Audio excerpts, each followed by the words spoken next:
Hello guys, आज मैं बात करने वाला हूँ सबकॉन्शियस माइंड के बारे में कि ये सबकॉन्शियस माइंड क्या है, ब्रेन क्या है, थॉट क्या है, थिंकिंग क्या है, सब कुछ मैं आज कवर करने वाला हूँ एक ही वीडियो में, तो इसको ध्यान से सुनना।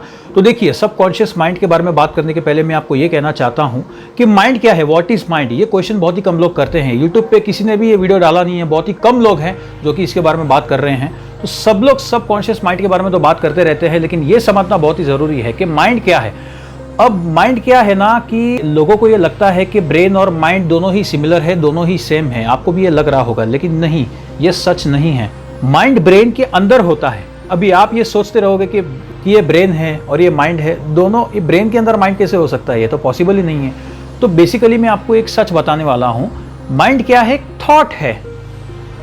माइंड है ना, ये वर्ड है, और वर्ड क्या है? थॉट है। वर्ड से ही थॉट पैदा हुआ, उसी से ही थिंकिंग हमारी पैदा हुई।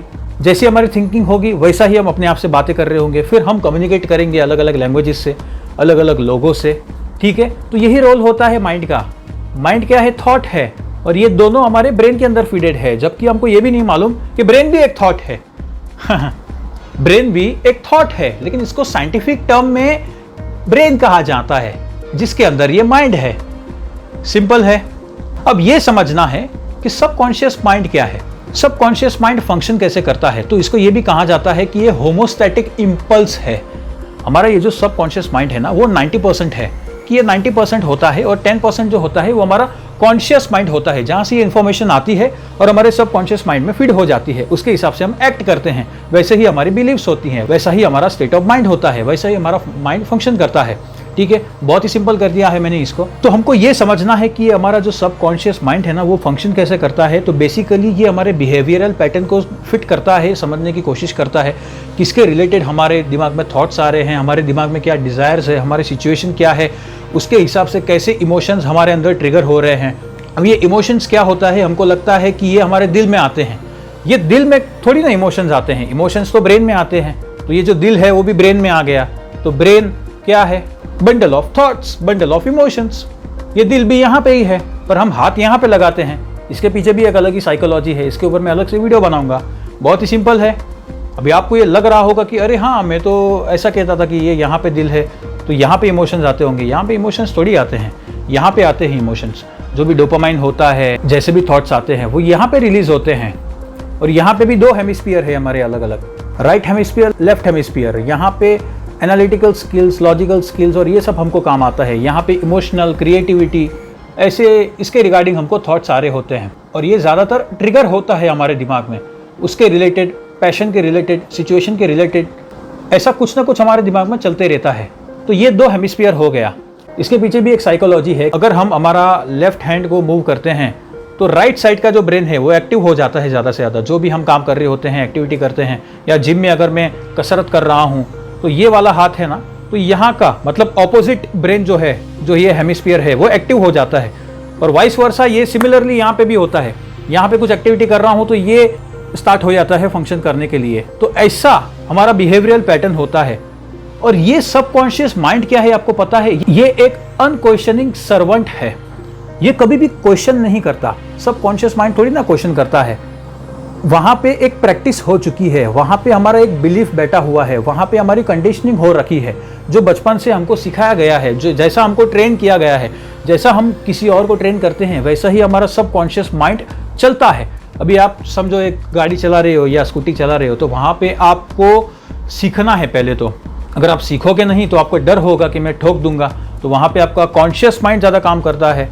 ठीक है, तो जब भी आपको गाड़ी आ जाती है तो वहाँ पे आपको डरने की कोई ज़रूरत नहीं है, क्योंकि जब डर था तभी कॉन्शियस माइंड ज़्यादा फंक्शन कर रहा था। अभी डर नहीं है तो सब कॉन्शियस माइंड आपको क्या कहेगा कि अभी तेरे को डरने की कोई ज़रूरत नहीं है, अभी दूसरे थॉट्स आ रहे हैं, उस पर सोचना शुरू कर। 60,000 थॉट्स आते हैं, उसमें से कुछ थॉट्स होते हैं जो हमारे डिज़ायर्स से, हमारे करियर के, हमारे रिलेशनशिप के ऊपर होते हैं, तो उसके रिलेटेड हम सोच रहे होते हैं गाड़ी चलाते चलाते। और कभी कभी हम इमोशनल भी होते हैं। रिलेशनशिप में क्या होता है ना कि अगर ब्रेकअप हो गया तो हम इमोशनल हो जाते हैं। तो यहाँ पे जो ये वाला हमारा जो ब्रेन है वो इमोशनल, सेंटिमेंटल और उसके रिलेटेड ही ट्रिगर होते रहता है हमारे दिमाग में, वही हम सोचते रहते हैं। तो हम गाड़ी भी चला रहे हैं और सोच भी रहे हैं। तो ऐसा होता है, ये होता है सबकॉन्शियस माइंड, ये होता है कॉन्शियस माइंड। तो अभी लोग कहते हैं कि दोनों में से पावरफुल क्या है। बहुत सारी यूट्यूबर्स ये कहते हैं कि कॉन्शियस माइंड पावरफुल है, कुछ लोग कहते हैं कि सबकॉन्शियस माइंड पावरफुल है, क्योंकि ये 90% है, इसी के ऊपर हमारी लाइफ टिकी हुई है। लेकिन मैं ये पर्सनली नहीं मानता। मेरे हिसाब से दोनों ही पावरफुल है और दोनों ही पावरलेस है, कि जो भी हमारे दिमाग में थॉट्स आते हैं उसको हम ऑब्जर्व कर सकते हैं। जितना हम उसको ऑब्जर्व करेंगे तो क्या होता है ना कि हमारे अंदर पेशेंस आ जाता है, फिर हम उसको ऑब्जर्व कर सकते हैं कि अच्छा ऐसा इमोशन मेरे दिमाग में ट्रिगर हो रहा है, तो अभी मैं इसके ऊपर थोड़ा कंट्रोल ला सकता हूं। मतलब मैं इसको ऑब्जर्व कर सकता हूं, अपने बिहेवियरल पैटर्न को चेंज कर सकता हूं। तो बेसिकली हम इसको लिटरली ये नहीं कह सकते कि मैं इसको कंट्रोल कर सकता हूं, नहीं, हम इसको कंट्रोल नहीं कर सकते। हम उसको समझ सकते हैं, वहां से एक साइलेंस आ जाती है, बीच में एक अवेयरनेस बढ़ जाती है, अंडरस्टैंडिंग बढ़ जाती है लाइफ को लेकर के, अलग अलग जो एस्पेक्ट्स होते हैं लाइफ के उसको लेकर के, करियर को लेकर के, रिलेशनशिप को लेकर के। तो ये ऐसा हमारा दिमाग चलता है। कैसा लग रहा है आपको टॉपिक?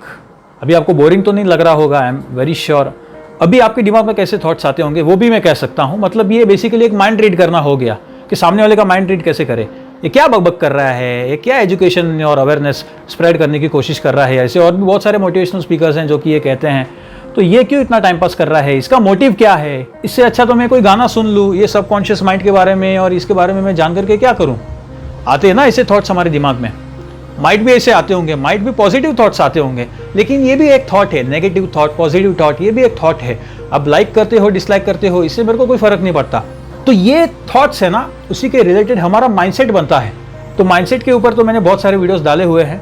तो ये समझना पहले जरूरी है कि कॉन्शियस माइंड क्या है, सबकॉन्शियस माइंड क्या है, कैसे ये फंक्शन करता है, दिन रात कैसे थॉट्स आ रहे होते हैं, मेरा खुद का पहले तो बेसिक नेचर क्या है, कैसे इमोशंस मेरे दिमाग में आते हैं, क्या ये मेरी मन की लालच है, ये मेरी मन की भूख है, या सच में ये मेरा बर्निंग डिज़ायर है, ये बिलीफ क्या है, ये जो भी बिलीफ मेरे दिमाग में फीड किया गया है बचपन से, तो उसके ऊपर पहले हमको क्वेश्चन मार्क करना है। तो ये सब क्वेश्चन मार्क करने के पहले, ये सब करने के पहले ये समझना ज़रूरी है कि पहले माइंड क्या है। लोगों को यही नहीं पता कि माइंड एक थॉट है। माइंड नहीं है जिसको हम माइंड कहते हैं, माइंड ब्रेन है, पर ब्रेन के अंदर ही माइंड आ गया। अभी भी बहुत सारे लोग माइट भी कंफ्यूज होंगे, लेकिन इसकी क्लैरिटी आपको धीरे धीरे आ जाएगी। आप बार बार मेरा वीडियो देख सकते हो, ठीक है। ऐसे मैं बहुत सारी वीडियोस बनाने वाला हूँ, ऑलरेडी 9 मिनट हो चुके हैं, तो मैं इसको और लंबा नहीं खींचना चाहता। तो मैं 1 घंटा भी बात कर सकता हूँ इसके ऊपर, ठीक है। That's all for the day. Thank you so much and have a nice day.